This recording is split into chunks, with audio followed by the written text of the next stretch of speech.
उठाओ ना फोन, बताओ तारिक को कि तुम्हारी माँ को तलाक हो गई है। दो टोक बात क्यों नहीं करती हो उससे?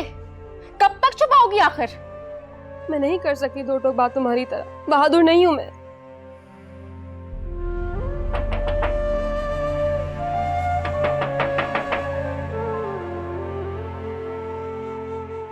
कौन? बोलो बेटा। अस्सलाम वालेकुम। वालेकुम अस्सलाम। अस्सलाम वालेकुम। वालेकुम सलाम। रुखसाना,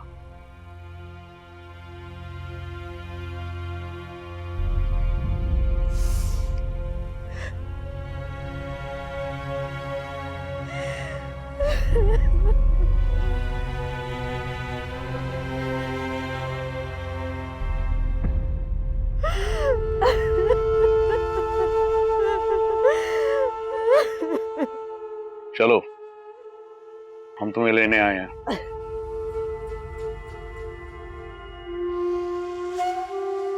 मैं इस घर से कहीं नहीं जाऊंगी भाईजान। इस घर को मैंने अपना खून दिया है।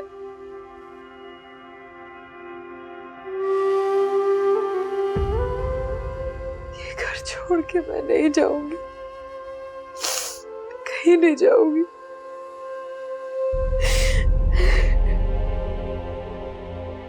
तुम्हें चलना पड़ेगा।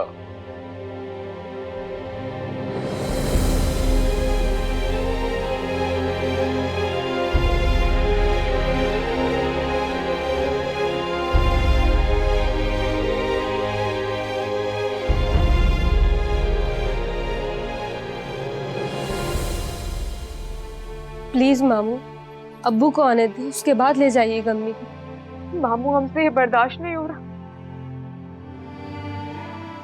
मामू अब्बू बस आने ही वाले होंगे। गनी ने फोन करके ताना दिया है मुझे, उसके आने ना आने से कोई फर्क नहीं पड़ेगा। रुखसाना लावारिस नहीं है, उसके भाई जिंदा है अभी। चलो रुखसाना।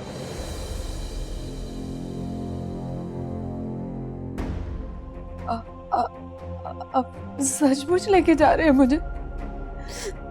भाईजान, कोई सूरत निकाल लेना मेरे यहाँ रहने की। मैं इस घर में किसी भी कोने में पड़ी रहूंगी, किसी लाश की तरह मैंने नहीं जाना भाई।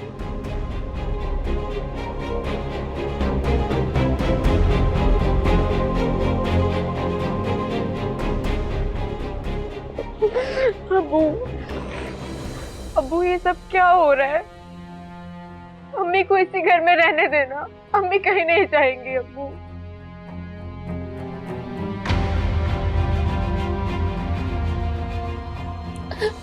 अब्बू प्लीज।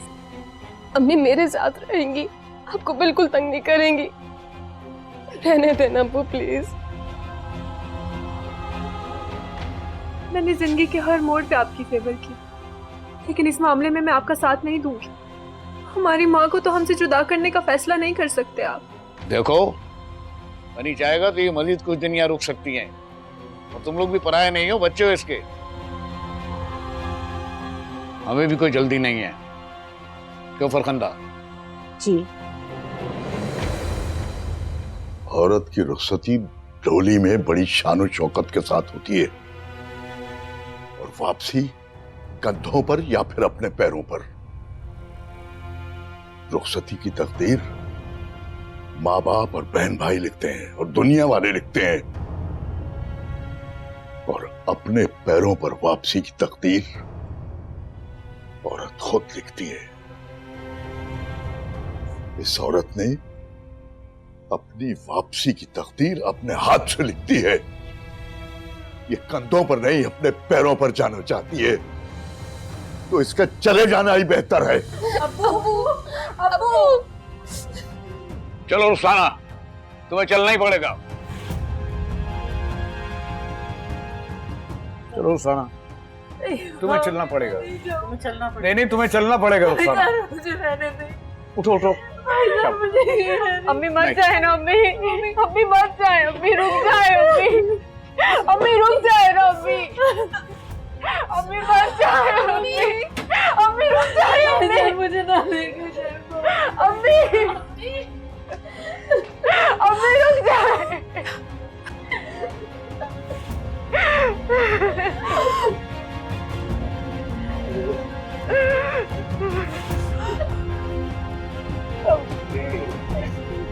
अम्मी आओ अच्छा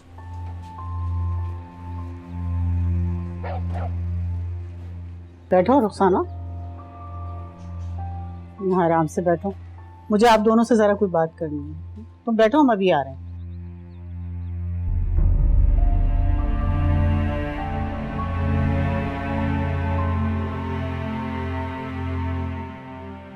हसन भाई, मैं ये कह रही थी कि आपका घर तो माशाल्लाह बहुत बड़ा है। हमारे घर तो आप देख रहे हैं कितनी तंगी है। अगर रुखसाना को आप अपने साथ अपने घर ले जाएं तो ज्यादा बेहतर होगा, क्यों अजीज? हाँ, अगर हसन रुखसाना को ये क्या कह रही हैं भाभी?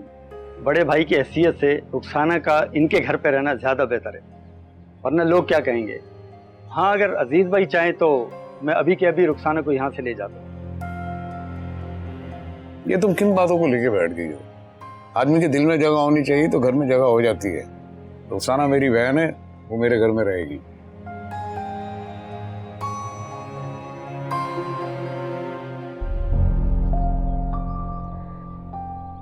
आओ रुखसाना, मैं तुम्हें तुम्हारा कमरा दिखाती।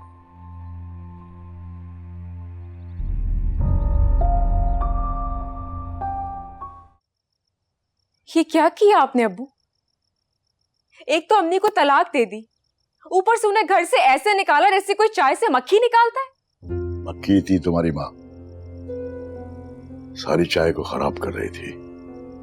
अच्छा, और यही चाय आप 30 साल से घूंट भर भर के पी रहे थे, और अब आपको ख्याल आ रहा है कि चाय खराब थी? हाँ, मजबूरी में इंसान घूंट भरता रहता है, लेकिन एक हद होती है। 30 साल मैंने एक ऐसी औरत के साथ जिंदगी गुजारी जिसने मेरी जिंदगी का एक एक दिन जहन्नुम बना दिया था। 30 साल गुजारने के बाद अगर आप बाकी के साल गुजार लेते तो आपकी अन्ना को कुछ नहीं होता। अब्बू, बाजी आप कैसे बात कर रही हैं अब्बू से?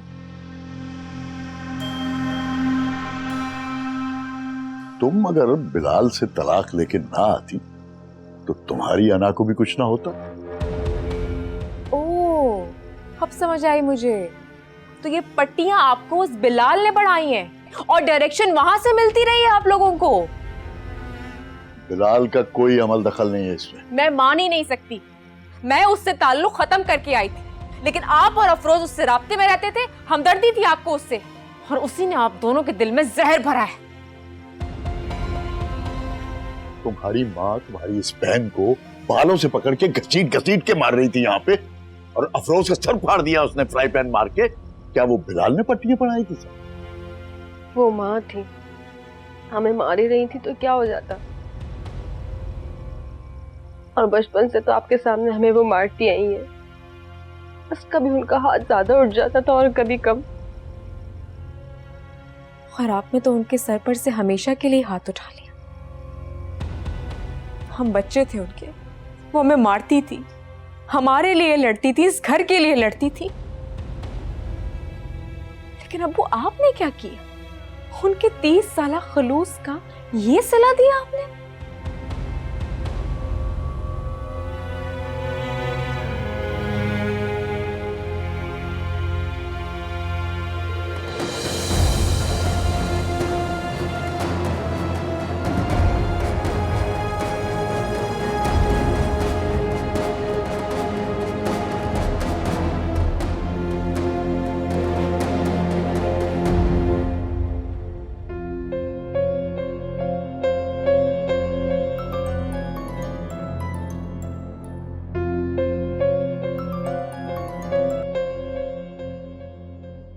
यही जानने के लिए फोन किया है ना तुमने कि जो आग तुमने लगाई है उसमें हम कितना जल रहे? पड़ गई तुम्हारे कलेजे को ठंडक? पता नहीं तुमने अब्बू और अफरोज से क्या कुछ कहा है, कितना भड़काया है उन्हें कि अब्बू का निशाना अम्मी बन गई। अब तो खुश हो गए ना ये जानकर? मम्मा, ये अब क्या कह रही हैं? मैंने ऐसा क्या किया है? गुलजार, तुम? मुझे लगा कि बिलाल से बात हो रही है मेरी। मम्मा, पापा ने तो मुझे फोन दिया है आपसे बात करने के लिए। इतने दिन से हमारी बात नहीं हुई। हाँ हाँ, सही कह रहे हो, वाकई बात तो नहीं हुई। मम्मा, मैं आपको बहुत मिस कर रहा हूँ। मैं भी आपको बहुत मिस करती हूँ। गुलजार, मुझे जरा फोन पकड़ाओ, मुझे तुम्हारी मामा से बात। बेशक तुम बातें करते रहे।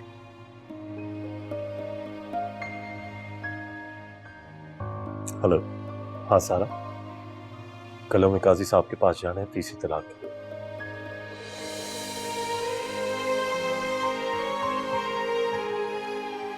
इतनी जल्दी आ गई डेट, मुझे तो अंदाजा ही नहीं था। हाँ, मैंने तभी सोचा कि तुम्हें याद दिला दूं। लो, गुलजार से बात करो। जी। पे लिखी है बचपन कहानी, बहते हैं आंसू जैसे दरिया पानी।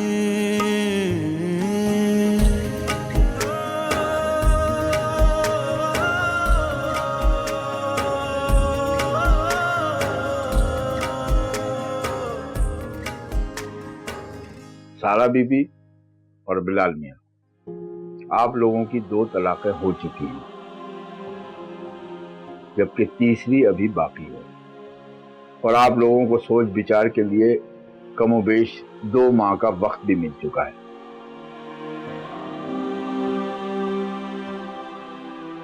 क्या इस अरसे के दौरान आपको लगा कि आप दोनों अलग होना नहीं चाहते? क्या इन महीनों के दौरान आपका गुस्सा ठंडा हो गया है और इरादा बदल गया है और अब आप लोग अलहदगी नहीं चाहते हैं, तो आप दोनों रुजू कर सकते हैं? मैं इस बात का फैसला सारा पर छोड़ता हूँ। अगर सारा को तलाक नहीं चाहिए तो मुझे कोई एतराज नहीं है।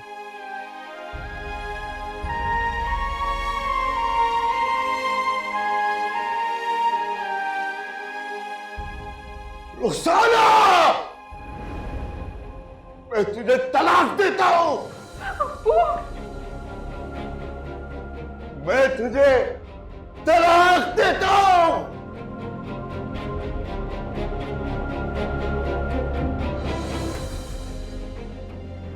अब सचमुच लेके जा रहे हैं मुझे? भाईजान, कोई सूरत निकाल लेना मेरे यहाँ रहने की। मैं इस घर में किसी भी कोने में पड़ी रहूंगी, किसी लाश की तरह मैंने नहीं जाना भाई। बोलें सारा बीबी, बिलाल मियां ने फैसला आप पर छोड़ दिया है। मैं इस आदमी के साथ रह ही नहीं सकती। इसने मेरे बाप को वड़गलाकर मेरी माँ को तलाक दिलवाई है। क्या आंटी को तलाक हो? बस बिलाल, अब ये ढोंग और हमदर्दी दिखाने की जरूरत नहीं है मुझसे। काजी साहब, पहले इसने मेरी बहन को पागल बनाया, वो इससे शादी करने के लिए पागल हुए जा रही है, और फिर इसने मेरे बाप का दिमाग खराब कर दिया। इस आदमी से मुझे जितनी जल्दी तलाक मिल जाए मेरे लिए उतना ही बेहतर होगा।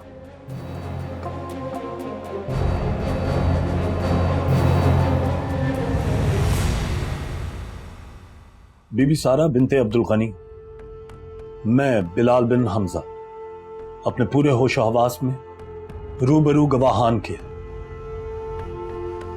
आपको इस अज़दवाजी जिंदगी से खारिज करते हुए तलाक देता हूं। दो दिलों की इस भंवर में घूमती है जिंदगी, और रुख पे लिखी है।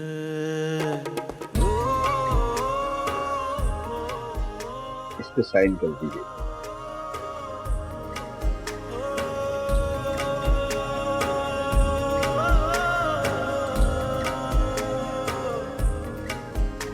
क्या बच्चों वाली जिद कर रही हो तुम? नहीं छोड़ सकती अम्मी, मैं जा रही हूँ ये घर छोड़ के, बस ना रोके मुझे, छोड़ दे।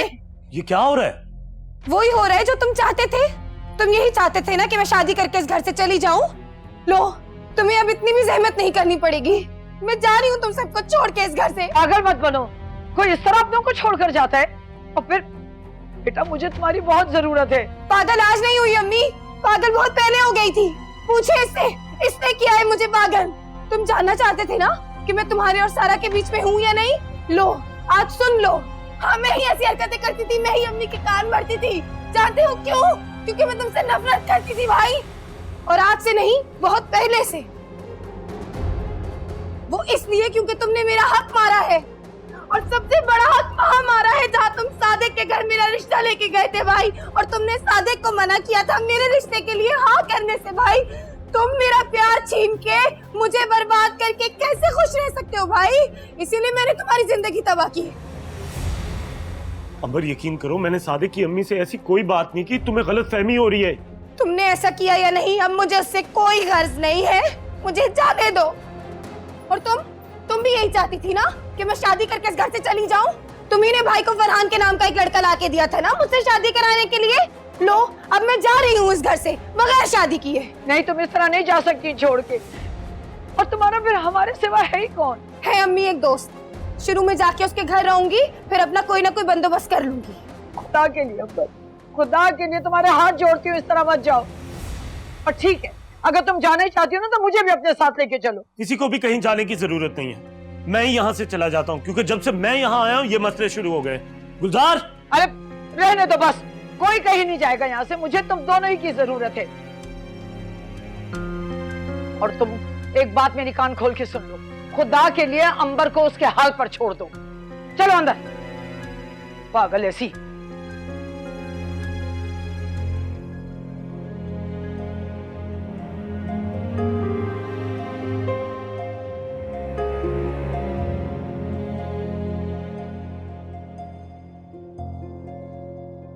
तुमसे एक बात कहूं, अंबर तुमसे ज्यादा काबिल रहम है। जानता हूँ, लेकिन मुझे समझ में नहीं आ रहा कि मैं अंबर का क्या करूं। फिलहाल ये जो तुम सब कर रहे हो ना, ये तरीका बिल्कुल गलत है। आज उसने तुम्हारे मुंह पर कह दिया साफ साफ कि वो तुम्हें भाई नहीं समझती, अपना दुश्मन समझती है, नफरत करती है वो तुमसे। जब वो तुम पर एतबार ही नहीं करती तो वो तुम्हारे लाए हुए रिश्तों पर कैसे एतबार कर लेगी? उसकी सारी बेएतबारी खुद साख्ता है। मुझे तो ये समझ में नहीं आ रहा कि वो इतने अरसे से मेरे बारे में गलत फहमियां पाल रही है। तुम भी तो इस बेएतबारी को एतबार में नहीं बदल रहे हो ना। हम इंसानों में ना एक बहुत बड़ा मसला होता है, हम चाहते हैं कि पहले दूसरा पहल करे, उसके बाद हम आगे बढ़ेंगे। लेकिन रिश्तों में ऐसा नहीं होता, हमें पहल खुद करनी पड़ती है। बिलाल, तुम कहना क्या चाह रही हो? सीधी सी बात है, अंबर का एतमाद जीतो। बहन भाई के दरमियान जो रिश्ता होता है उसे मजबूत करना पड़ेगा। उसे थोड़ा सा वक्त दो, वक्त देने से उलझे हुए रिश्ते भी समझ जाते हैं। थोड़ा सा खुद भी झुकना सीखो। अना हमेशा रिश्तों में दरार पैदा कर देती है, वरना मैं और आबिद, तुम और सारा आज खुशहाल जिंदगी नहीं गुजार रहे होते।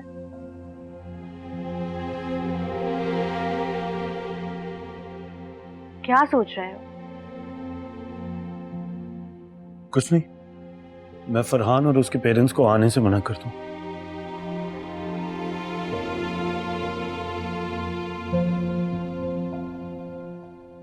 जी वकील साहब, बस मैं पहुंच रही हूँ। जी हाँ, उसी रेस्टोरेंट में। आपको बताया था ना मैंने, मेरे घर से आपका ऑफिस बहुत दूर है। आप ऐसा कर लें कि आइंदा मुलाकात वहां कर लेंगे, अभी रेस्टोरेंट में मैनेज कर लें। चलें, ठीक है, थैंक यू। आप अम्मी अब्बू के मसले के लिए वकील से मिलने जा रही हैं? मैं बिलाल पर बच्चों की कस्टडी का केस करने जा रही हूँ।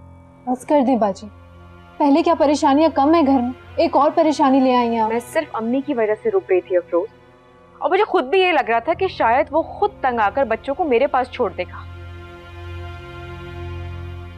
लेकिन वो तो मुझसे भी ज्यादा ढीठ निकला। उल्टा उसने मेरे घर में कयामत बर्पा करना शुरू कर दी। अम्मी को तलाक बिलाल भाई की वजह से नहीं हुई। बस कर दो अफरोज, बस कर दो। और कितनी तरफदारी करोगी उस आदमी की तुम? अंधी नहीं हूं मैं, सब दिखता है मुझे। मैं उससे अदालत तक घसीटूंगी। पहले मैं डरती थी इस कोर्ट कचहरी के चक्कर से, भागती थी, लेकिन अब मैं लड़ूंगी। और इस लड़ाई के लिए मुझे जहां तक जाना पड़ा ना, मैं जाऊंगी, सिर्फ अपने बच्चों के लिए। इस वक्त हमें अम्मी का सोचना चाहिए। पता नहीं वहां वो किस हालत में रह रही होंगी।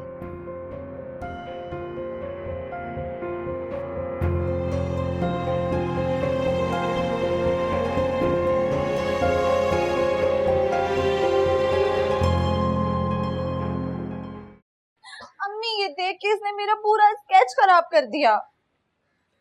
अम्मी जब ये बीच रास्ते में अपना सामान फैलाकर बैठेगी तो पाँव तो पड़ेगा ना आते जाते में। मेरी जगह पे फुप्पो आ गई तो मैं कहाँ जाऊँ? बाहर जाके होमवर्क करूँ क्या अपना?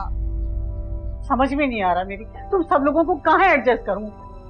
भाभी, मैं बाहर सहन में शिफ्ट हो जाती हूँ ना, तख्त पे। अरे नहीं रुखसाना, वहाँ बहुत धूप आती है। नहीं, धूप तो एक हिस्से में आती है, दूसरे हिस्से में तो साया है। अरे तुम्हें कैसे बताऊं, ये जो धूप है ना सारा दिन हमारे घर पे गर्दिश करती रहती है। कोई बात नहीं, मुझे कोई तकलीफ नहीं होगी, मैं वहाँ शिफ्ट हो जाती हूँ। वैसे भी यहाँ बच्चियाँ परेशान होती हैं मेरी वजह से।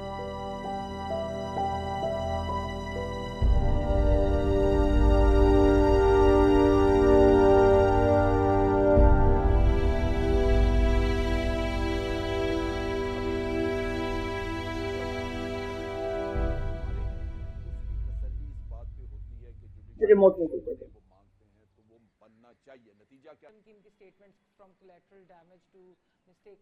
अंबर,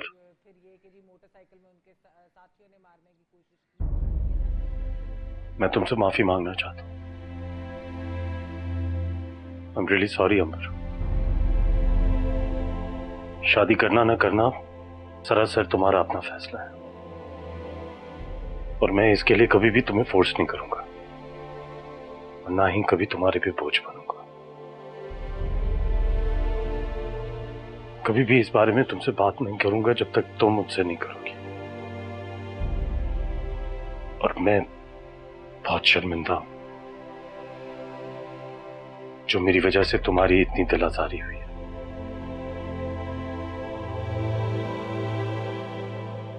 अंबर, तुमने जो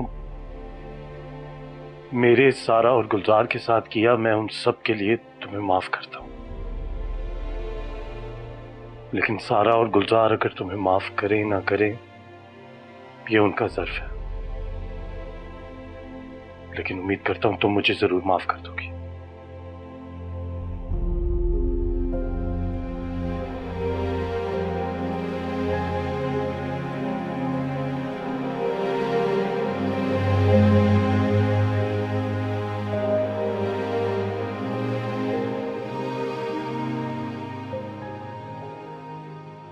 अम्मी, ये भाई की कोई नई चाल है, फिर से इनकी बातों में मत आइएगा।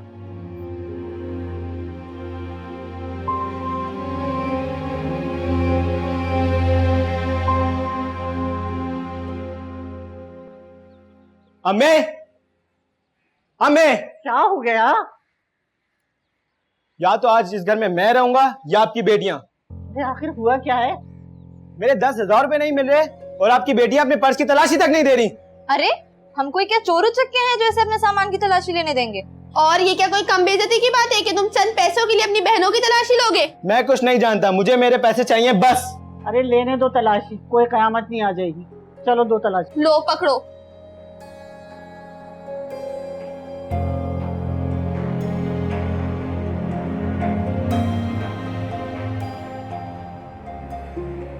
समझो अपना। ठीक है।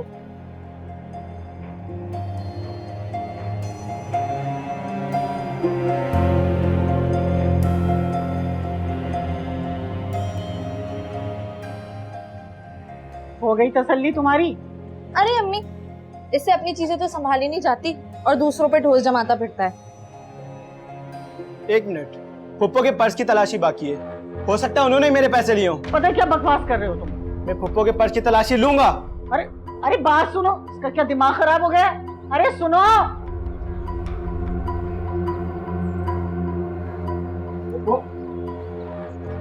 अरे रफाकत, आ जाओ बेटा। मेरे 10,000 नहीं मिल रहे, आपने तो नहीं लिए कहीं? मैं क्यों लूंगी बेटा, मेरे किस काम के? काम तो होगा ना आपको, वैसे भी तो आप हमारे टुकड़ों पे पल रही हैं, पैसों की जरूरत तो होगी आपको। क्या बकवास कर रहे हो? पुप्पो है तुम्हारी, जबान संभाल के बात करो। दिन रात मेहनत कर करके 10,000 रुपये जमा करे थे ताकि मैं अपना असाइनमेंट का काम कर सकूं। नींदें हराम हो गई थी मेरी, और आप लहजे की बात कर रही हैं। मैं पुप्पो के पर्स की तलाशी लूंगा लाजमी। हाँ जरूर लो। ले लो तलाशी, करो तसल्ली। शौक से लो।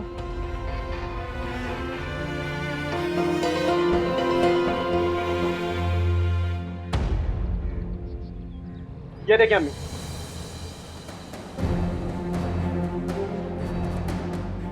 अल्लाह की कसम खाती हूँ भाभी, मुझे पता भी नहीं है इन पैसों का। आप मेरा यकीन कीजिए, मैंने नहीं रखे। रुखसाना, अगर तुम्हें किसी चीज की जरूरत थी तो तुम मुझसे कहती, मगर ये सब क्या है? भाभी मैंने नहीं लिए, मैं अपनी बच्चियों की कसम खाती हूँ, मुझे पता भी नहीं है। मैं चोर नहीं हूँ, मैंने जिंदगी में कभी ऐसा काम नहीं किया। चलो तुम लोग जाओ, निकलो यहाँ से।